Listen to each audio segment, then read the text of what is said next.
Today on Rappler.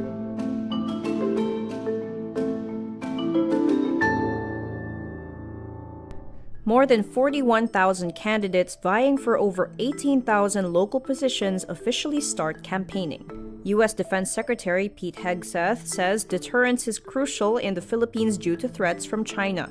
And Eala ends her Miami dream run after losing to world number 4 Jessica Pegula. More than 41,000 candidates vying for over 18,000 local positions officially start campaigning Friday, March 28. The 45-day local campaign period for the 2025 midterm elections is taking place against the backdrop of a political war between the Marcoses and the Dutertes.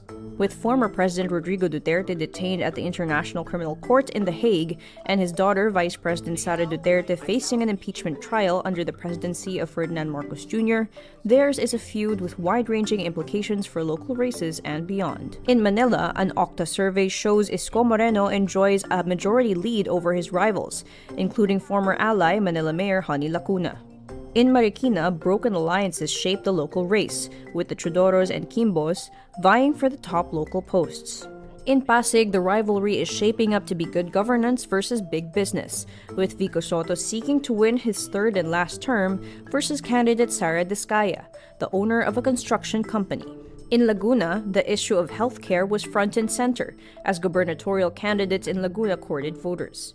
The race includes 3 candidates, Ruth Hernandez, Dan Fernandez, and Karen Agapay, whose parties are in a coalition under Marcos Alianza, with only Sol Aragones as the unaffiliated candidate.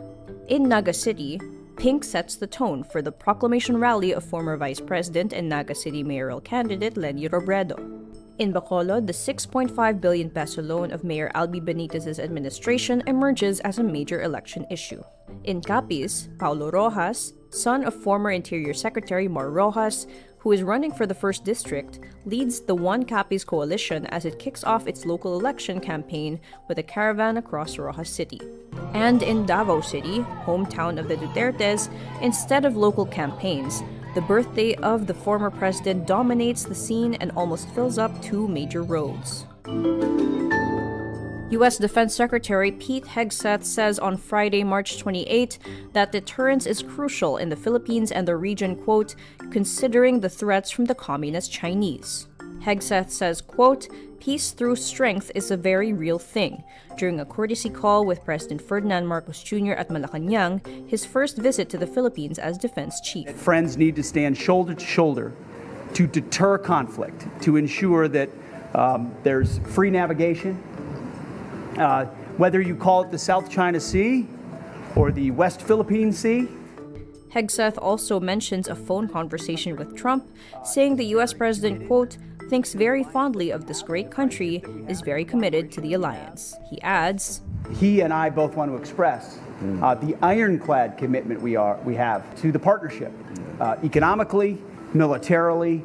In welcoming the defense chief, Marcos notes, quote, how complicated geopolitics has become. Marcos adds that Manila being Hegseth's first stop in Asia is a strong sign of both countries' commitment to work together for peace in the Indo-Pacific region. Errors hold back Eala as she ended her strong run in the WTA Tour, missing out on a final appearance. Eala's dream run in the Miami Open ends with a tough 7-6, 5-7, 6-3 loss to world number 4 Jessica Pegula in the semifinals. After impressive wins over world number 2 Iga Swiatek and number 5 Madison Keys, Eala aimed to defeat a 3rd consecutive top 5 opponent. But she makes costly errors at critical moments, allowing Pegula to set up a title match against top seed Aryna Sabalenka.